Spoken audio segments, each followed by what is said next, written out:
Então quer dizer que o cristianismo está em queda livre lá nos Estados Unidos, Pava?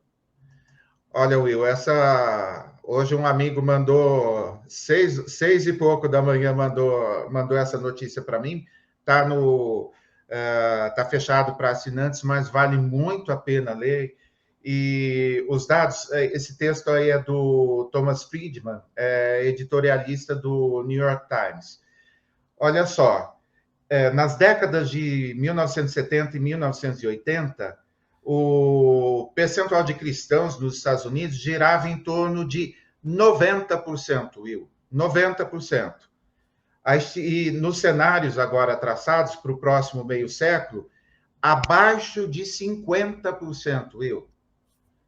Metade. E em um dos cenários aí, antes de 2040, já vai estar abaixo de 50%. Então, essa história que tudo que é bom lá para os Estados Unidos é para o Brasil, se a gente repete um pouquinho do cenário de lá, me parece que a gente está sem pesquisa, né? A gente não tem censo, não tem censo com C e não tem censo com S, né? Para a gente olhar os números reais. E interessante que o articulista fala que a fé, de alguma forma, a fé cristã está contaminada, Will. Eles citam teologia da prosperidade, eles citam autoajuda. Então, assim, me parece, assim, a análise dele para os Estados Unidos, a gente pode replicar aqui no Brasil. Olha, heresias como teologia da prosperidade, religião da autoajuda e o nacionalismo cristão chauvinista. São três coisas que continuam aqui no Brasil. A gente tem tanto a teologia da prosperidade como a autoajuda, zilhões de pastores fazendo isso. Tá bombando a autoajuda, né, Pava? Então, ele cita até a Oprah como uma espécie de religião, aquilo que ela fala é uma espécie de uma voz religiosa, ou seja, as pessoas estão trocando, a igreja não faz mais tanta diferença assim para as pessoas, estão trocando os pastores pela Oprah, e se for aqui no Brasil, tem alguns pastores que nem pastores mais são, né? Porque só pregam aí uma espécie de neurolinguística com umas pitadas de gospel e uns versículos aí, né? Terrível a situação. Vou dizer novamente, o pastor Eovaldo já disse para a gente num podcast, a situação dos nossos púlpitos é assustadora.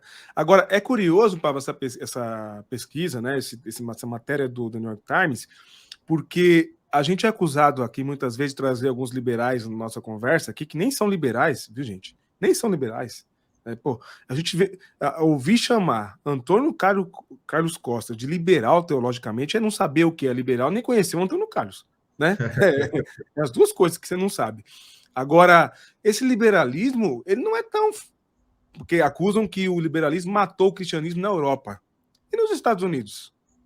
Olha aí o que tem sustentado o cristianismo aí, ó. Teologia da prosperidade, religião da autoajuda, nacionalismo cristão. É isso que sustenta o cristianismo nos Estados Unidos. Né? E também aquele guarda-chuva, né? Que é o sonho americano, né, Pava? Tem até um nome em inglês agora que me fugiu agora, você lembra? Desse negócio de sonho americano, que é a história de que os Estados Unidos é a polícia do mundo, né? E vão controlar o mundo, etc. Isso aí, bate de guarda-chuva, tá tudo isso aí. Ou seja, tá decadente porque não responde às perguntas do nosso tempo. É simples assim. Aquilo que aconteceu na Europa, né, que vários templos viraram casas noturnas ou viraram hotéis, alguma coisa, não sei não como que as coisas vão continuar lá nos Estados Unidos. E de alguma forma, eu acho que isso não está no artigo, mas dá para, ou melhor, está aí falando de nacionalismo cristão. Mas me parece que a adesão cega ao trumpismo ajudou essa decadência a acontecer de uma forma mais rápida, o que está se repetindo no Brasil. Tem um monte de gente que passou, eu nem coloquei hoje porque não tem mais graça, Will. Jingle Bells, venha para o quartéis.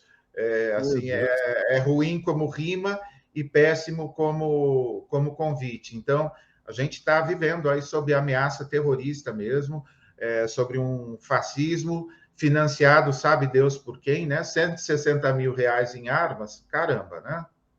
Cara, nação é uma bala, né? Uma bala. É muita bala, né? É. Literalmente. Todo mundo cheio dos trocadilhos hoje. É isso aí. Ó, cristianismo precisa voltar a ser relevante. Voltar a responder as perguntas do nosso tempo com proposições de vida. Não esse fundamentalismo e moralismo que está aí tomando conta e que elevou o Bolsonaro à figura de mito, que de mito ele não tem nada. Ele minto, é isso, essa é a figura dele, minto e mente muito.